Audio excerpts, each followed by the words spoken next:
If you love me, please don't judge me. Got my hands tied, the power's above me.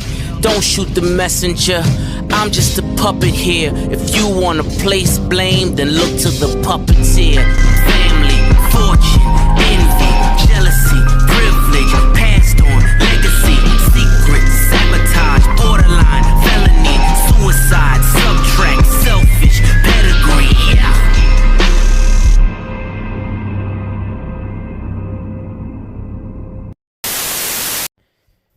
So yeah, Bristol dirt happening. Well, this race was kind of a demo derby shit show. There was a lot of fucking cautions. Not that many crashes, though. A lot of cautions. Pretty bad inconsistent officiating. Some piston matches. But overall, though, there was some pretty solid racing for the 5-10 laps that the drivers weren't fucking spinning out and crashing. You know?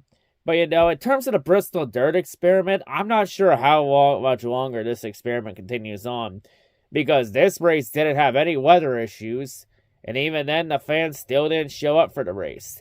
And don't worry, I'm going to talk about all that near the end of the video. But yeah, the Bristol dirt happened. Before we continue to the recap, though, I do want to wish everyone a happy Easter. I do want to send my thoughts and prayers, though, to Justin Owens' family. Because I did see that crash with Justin Owens. You know, that was a very terrible crash, you know.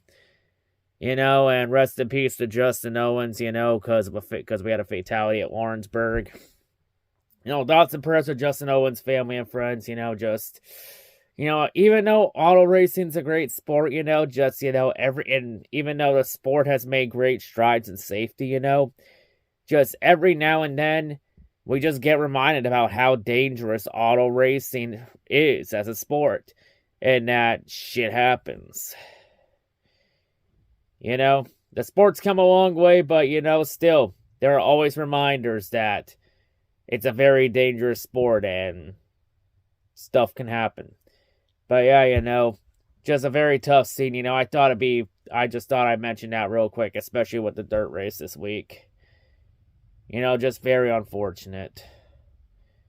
You know, tough. That's a big loss for USAC, especially since Justin Owens was at the top of his game and in the middle of his prime. Yeah, Justin Owens, gone way too soon. On to the recap. I'm calling both games! So, of course, we had the heat races for trucks and cup. And it was really the only practice time on track for both series because we had practice rained out on Friday because of rain. Yep, weather and Bristol in the spring. Name a better combination. But yeah, we did finally get some racing done on Saturday with the sprint races, with the heat races. And well, the heat races, I mean, it's qualifying races with limited field capacities. What did you really expect? But I mean, for the cup race, though, like, no one was guaranteed to miss the race, so it was a bit anticlimactic, and, you know, a lot of drivers and teams were just taking it easy, trying to save their equipment for the race. Since most teams don't even have their pit crews this week because it's an off week for the crews, so it's just the mechanics there only. And you also had uncontested pit stops with that too, for the races. And for the trucks, like, the trucks is probably the only interesting one because the trucks, you had at least 5 or 6 drivers get sent home. And, of course, the drivers got sent home, you know. It included a lot of names, you know, like Wallace Allen, you know, Josh Ramu, and even Jessica Friesen. And that sucked for Jessica Friesen, so we don't get the battle of the Friesens between Jessica and her husband, Stuart. Damn, that sucks. Damn, that sucks that Jessica didn't make the field, but hey, you know, it's what it is, you know, just... You know, but we did see some solid runs. Even Haley Deegan showed some solid potential in her heat race. Even Bubba Wallace won a fucking heat race in the cup side. Even though for Bubba, that shouldn't really be too surprising given that Bubba Wallace is a former dirt winner within the truck series at Eldora back in 2014. So, take it as you will. But Larson winning his heat race... Let's be honest, I think every fucking fan could see that coming from a mile away, given Larson's outstanding dirt background. But yeah, you know, it's heat races, it's qualifying races, what else did you expect? Like, it's just qualifying races, man. But At least qualifying on dirt tracks mean a hell of a lot more than qualifying on super speedways. That's for damn sure. Now to the truck race at Bristol Dirt, and yeah, this truck race was kind of a shit show. There are a lot of cautions here because a lot of drivers in the field can't figure out how to drive on a dirt track, which that's kind of sad. Considering that trucks have been racing on dirt for how many years since, 2013, outside of the pandemic in 2020? They've been racing on dirt. Hell, even the last 2 years, we've had 2 dirt races a year. Except for this year, since Knoxville is no longer on the truck schedule. But, I mean, overall, though, for trucks, there was solid racing for, that fucking 10 laps time when the field wasn't spinning out all the goddamn time where we didn't have any incidents. But, yeah, it was just, just your average truck dirt race, But in the end, though, there was, really only one dominant truck throughout the race, and that was Logano. Logano dominated this race from start to finish for trucks. Despite Ty Majeski's best efforts, Majeski just had no answers for Logano in the short run. Majeski probably could have contended Logano if we had it a long run, but we didn't have a long run. And Majeski had nothing for him on the short runs, which is what the truck race came down to. And in the end, Logano just held off Majeski and William Byron. And Logano bushwhacks his way to a Truck Series win on Bristol Dirt. Oh, whoopee. Another Cup driver leeches his way into a Truck Series win. Yippee. And no, I'm not going to say at least it's not Kyle Busch, because Logano, honestly, is not that much of an upgrade. It's more of a downgrade with Logano. Because of Logano's two-faced personality, but yeah, let's be honest, Logano... honestly, if Cup drivers want to race in Xfinity and trucks that bad, just fucking get out of Cup then and run in a series full time then if you want to race in them that fucking bad. For fuck's sakes. But yeah, Logano gets another truck win. I'm supposed to be impressed with this. Let me be real, Cup. I cannot stand Cup drivers in fucking Xfinity and trucks. Honestly, at this point, if Cup drivers want to run in lower series races that bad, they should honestly just run in ARCA and modifieds while they're at it if they really want to go full send. Because I know a lot of people make the excuse saying, they're just doing it for practice time because of NASCAR cutting their practice time down a lot. Because 15 minutes of practice isn't good enough anymore. Well, the Cup drivers want to run in lower series that bad for more quote-unquote practice time, then maybe Cup drivers should just run in fucking ARCA and modifieds for the companion races while they're at it. And just go fucking full send with that quote-unquote practice time. Hell, from what I know, ARCA and modifieds don't have fucking 5 race limits for Cup drivers competing in those races. Honestly, if you want to compete in them, then compete in ARCA East, and ARCA West companion races with NASCAR then while you're at it. And then compete in any, for modifieds, there's only 3 companion races with the Cup Series that modifieds run with, and those are the Spring Richmond race, New Hampshire, and Martinsville in the fall. If Cup drivers want to fucking run lower series races to get more practice time, then run fucking ARCA and modifieds while you're at it and just go fucking full send with it. Just go full send with the leeching and the bushwhacking. And don't worry, folks, I am being careful what I wish for. Maybe if a Cup driver's just running ARCA and modifieds too while they're at it, maybe then NASCAR will actually fucking do something about it, but I have my doubts. Because this is NASCAR we're talking about. And now to the Cup race at Bristol Dirt. The 3rd time that we are running Bristol Dirt here. And well, this race though, you had some comers and goers. You had a bit of pit strategy play a factor in, despite the fact that there were uncontested pit stops because of drivers choosing to stay out and cycle to the front automatically. The first stage was entirely a caution fest. It was literally every 5-10 laps, it was literally caution, caution, caution, caution. It was Jesus Christ. Does anybody know how to fucking drive on a dirt track? Jesus Christ, man.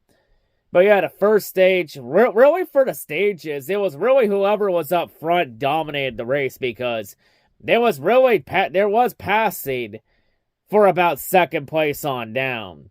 But once you're the leader, you don't get past once you're the leader. Even though Austin Dillon did try and make a run in stage 1 at Kyle Larson, just with dirt racing, the top line is usually the dominant preferred line in dirt racing.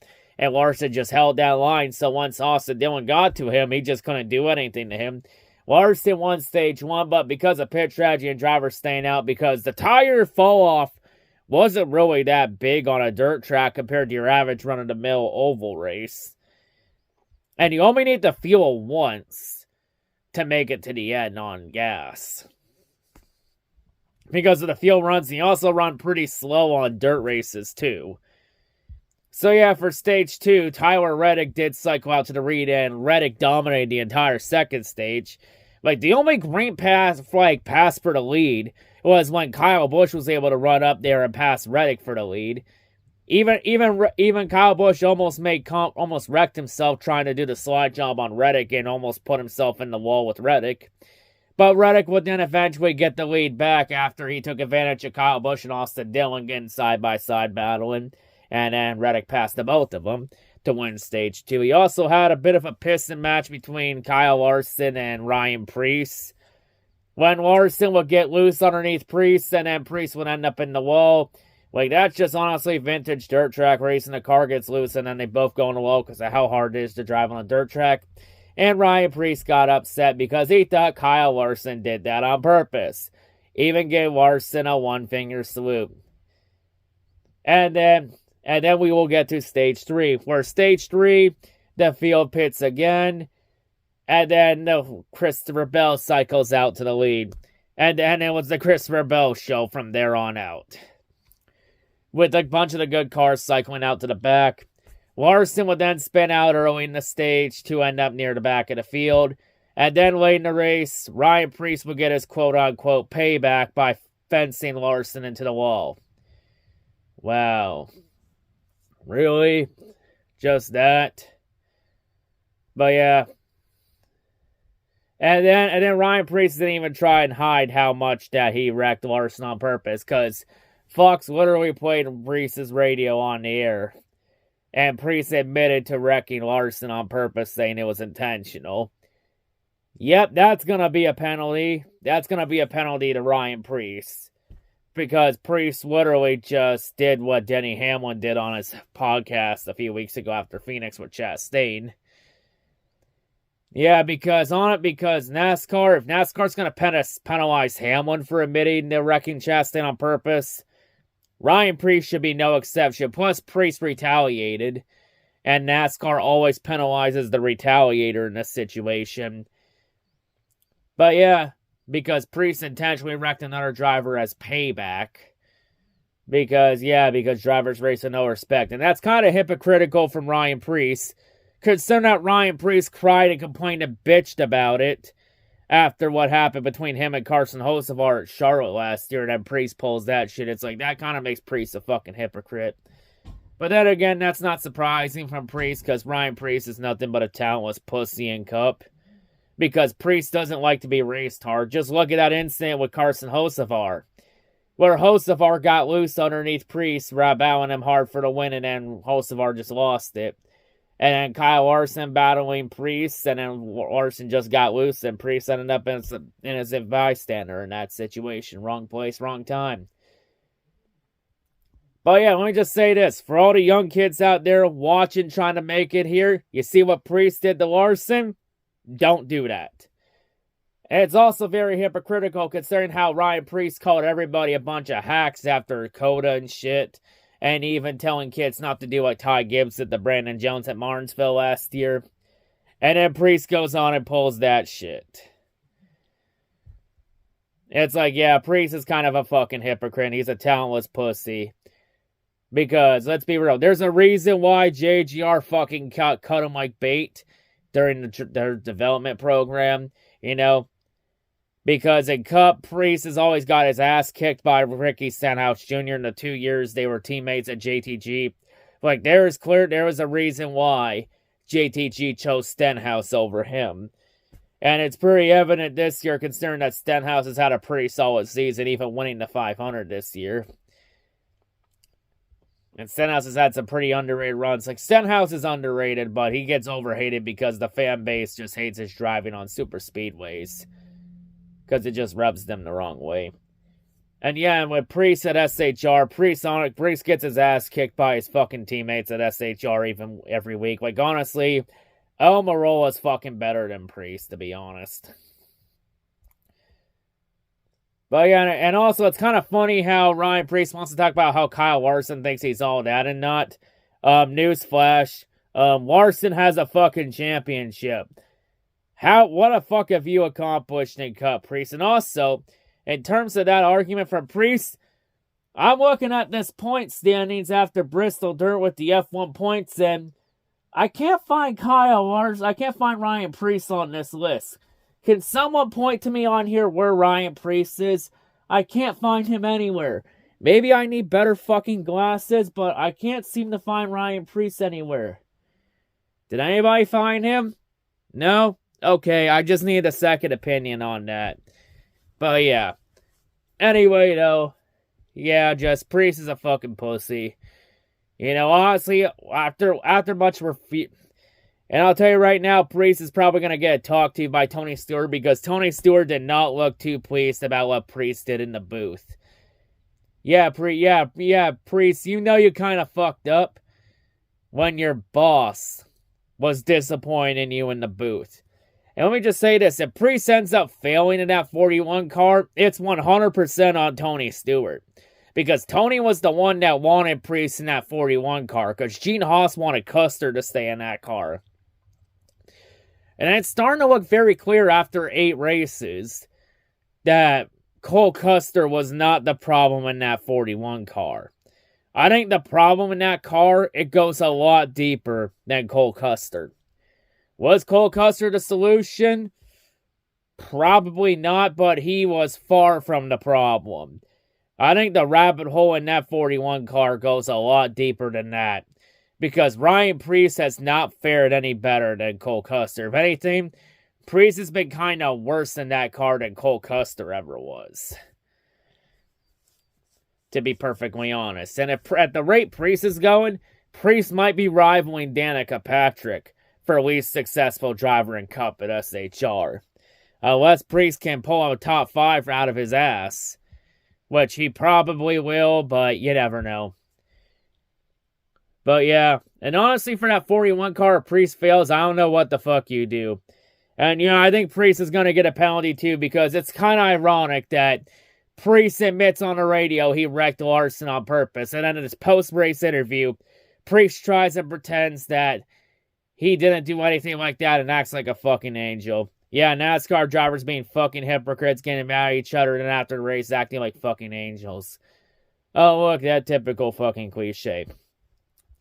But anyway, with that negativity out of the way, on to the race itself. We're near the end of the race.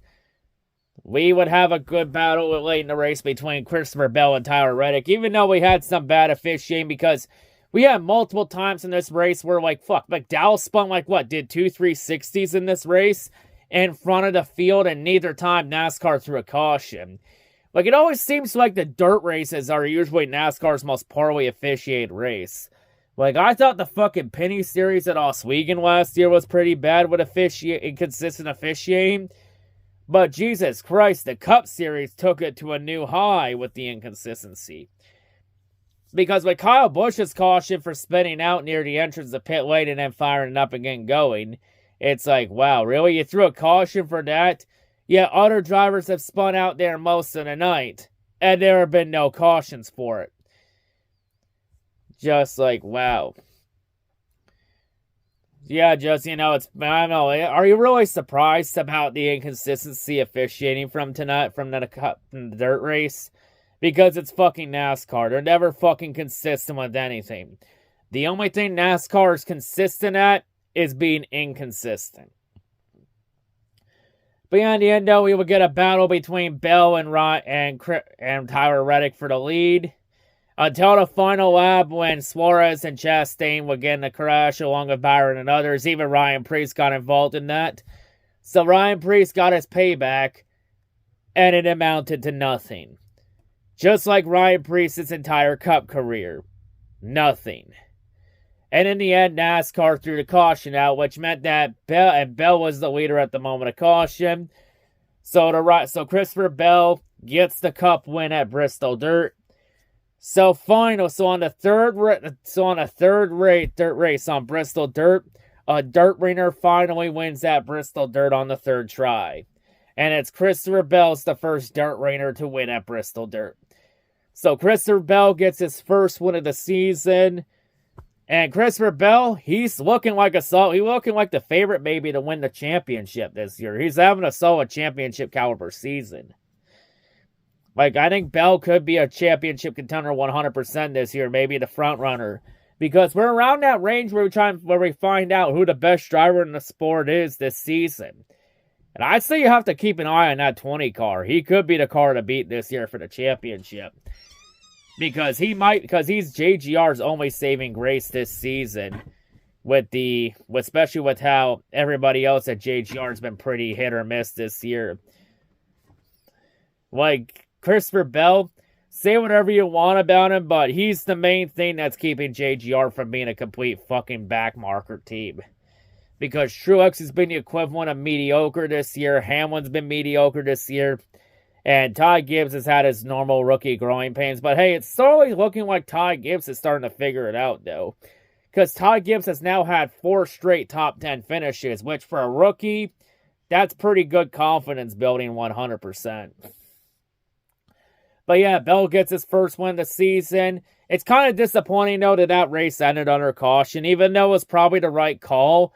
You know, we were gearing up for a pretty good finish because it looked like Reddick was about to send it into turn 4 on Christopher Bell. And we were going to have a pretty intense finish between Bell and Reddick. But, you know, what would have happened if NASCAR didn't throw that caution? Would Reddick and Bell would Reddick have sent it in and maybe could have beat Bell to the line? We'll never truly know. You know, what we know is what did happen. And in the end, Bell did what he needed to do. And he got up front when it mattered. You know, Bell got a better strategy in the end. It was just simply put, whoever got track position and got the lead never lost it. Outside of Reddick in stage 2 with Kyle Busch, but he got it right back 6 laps later. But yeah, congrats to Bell on the win. Well deserved from him. He was one of the fastest cars of the race along with Larson and Reddick. But yeah, Bell gets his first win of the year, and Reddick's had a really good comeback so far after having a pretty rough start to the season. Because now Reddick has had 4 top 5s in the last 5 races. Not bad. But yeah, Christopher Bell gets the win. We'll find out his chase fate later this season. And now the question is, what happens with Bristol Dirt from here on out? Because Bristol Dirt's future is up in the air because it hasn't been confirmed if Dirt is going to be coming back next year or not. And really, the Bristol Dirt race had another lackluster attendance thing. And let me just say this for the Dirt race this year. There was no weather issues for Sunday. Well, outside of Friday. Saturday was pretty clear for the most part until late in the truck race at night when there was a bit of a rain shower. But other than that, the Cup race, it was clear skies for Sunday. And even then, fans still didn't show up for the Dirt race. Like, for this race, I don't know what you do to fix it, because I know a lot of people are going to pull the holiday excuse saying, oh, well, Bristol Dirt's attendance issues is because of, it's on Easter. It would have been better if it was later in the year or whatnot. Well, guess what? There were times when Bristol was in April. Around that time, everyone said it should be, and it still struggled in attendance from 2016 to 2019. Hell, that struggling attendance period in that 4-year span at Bristol, that there is the reason why the Bristol Dirt race is here now. Is because nobody gave a shit about Bristol concrete in the spring when it was on a concrete track. And even on a dirt race, fans still don't give a shit about it. They probably gave a shit about it for like 1 year, but that was mainly because of pandemic restrictions, which led to a near sellout crowd. When the last 2 years, when we had no restrictions for it, fans still didn't show up for it. And I'm not going to take the holiday excuse. Let me just say something about the holiday thing before anyone wants to blame this on Easter. Let me name some races that have happened on holiday weekends. Daytona 500 happens on President's Day weekend. Nearly sells out every fucking season. Hell, the throwback race at Darlington has happened on Mother's Day weekend the last couple years. That race hasn't had any attendance issues from what I know of. Hell, when it was at fucking Kansas or Martinsville, those races haven't had attendance issues. Or when the Southern 500 was on Mother's Day weekend, it had no attendance issues. Hell, Coke 600 happens on Memorial Day weekend. No attendance issues. And that race is competing with the Indy 500 for fuck's sakes.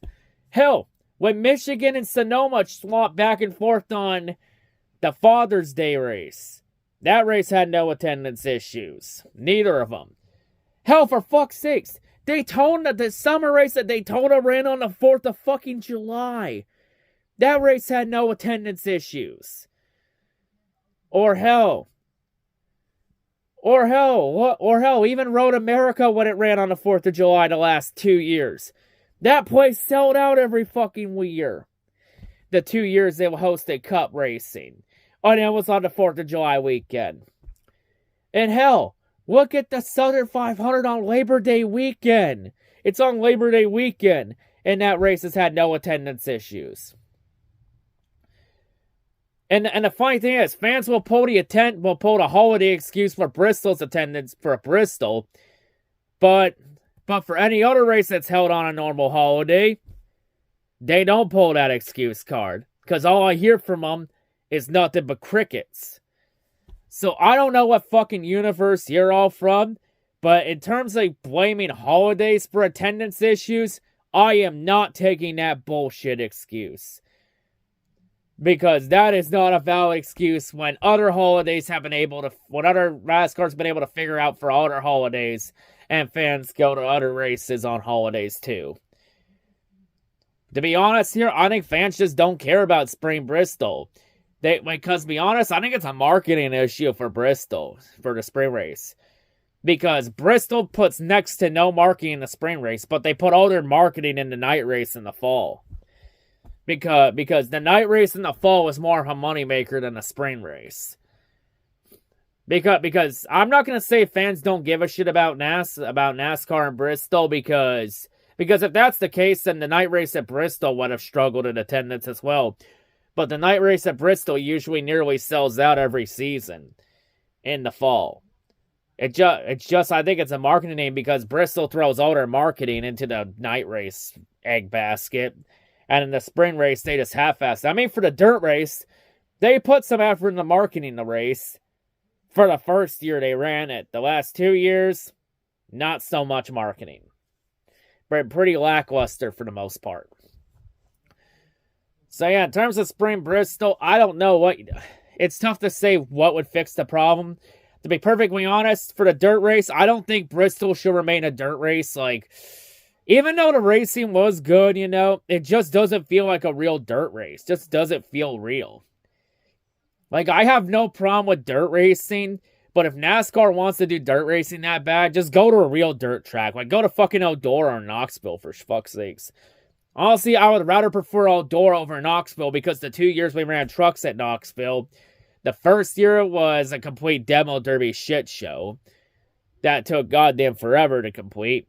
And then the second year, Fox's TV coverage was so fucking ass. So ass to where they missed a flip from Jessica Fries and didn't even acknowledge it on the broadcast. It's like, how the fuck do you miss a flip on a goddamn dirt track? That's fucking embarrassing. Honestly, I would say have Cup go to Eldora if you want to do a dirt race that bad.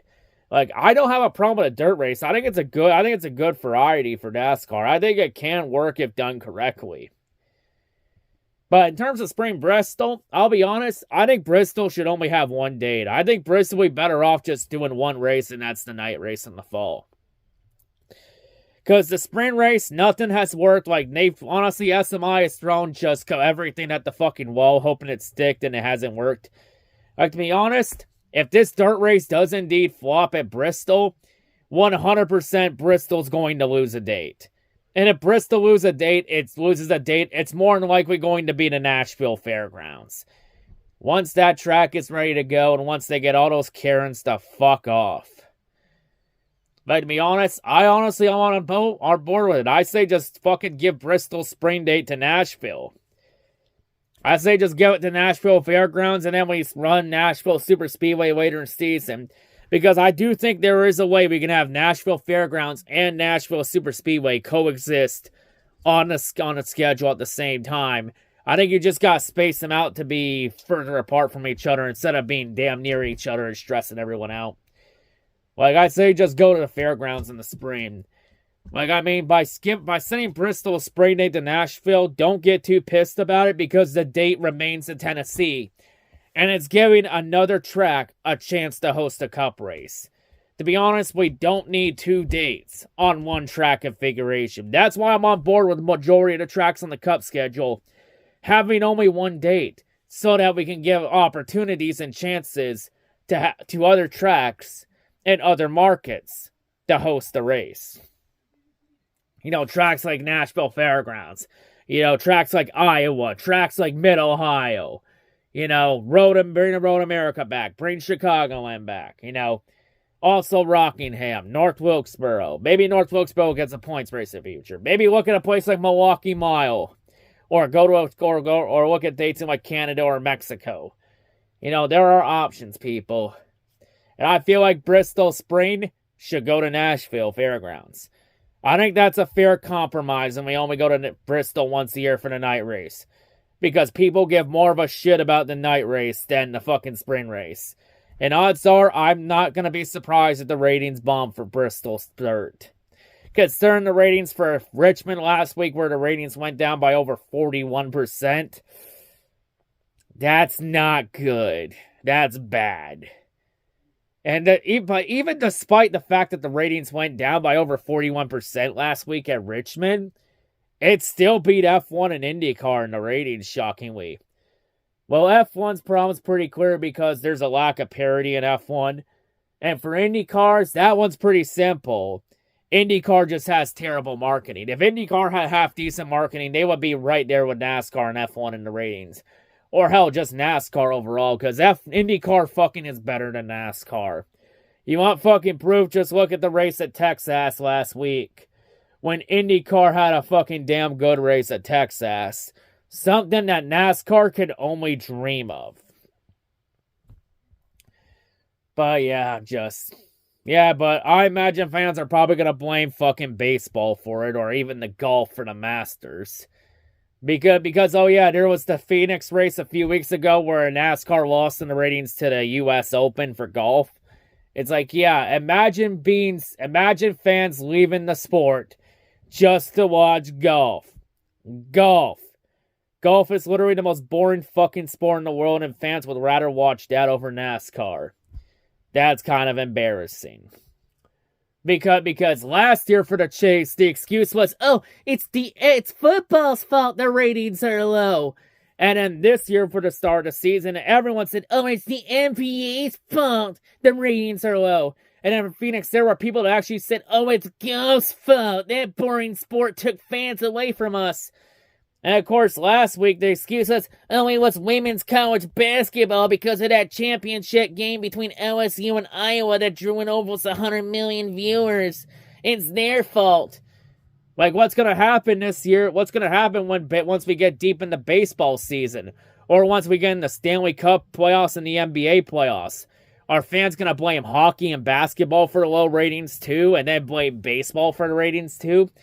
Like, it just seems with the fan base, instead of just taking a look in the mirror and looking at the real problems, all they want to do is just pull out excuse after excuse after excuse after excuse after excuse after excuse after excuse after goddamn excuse.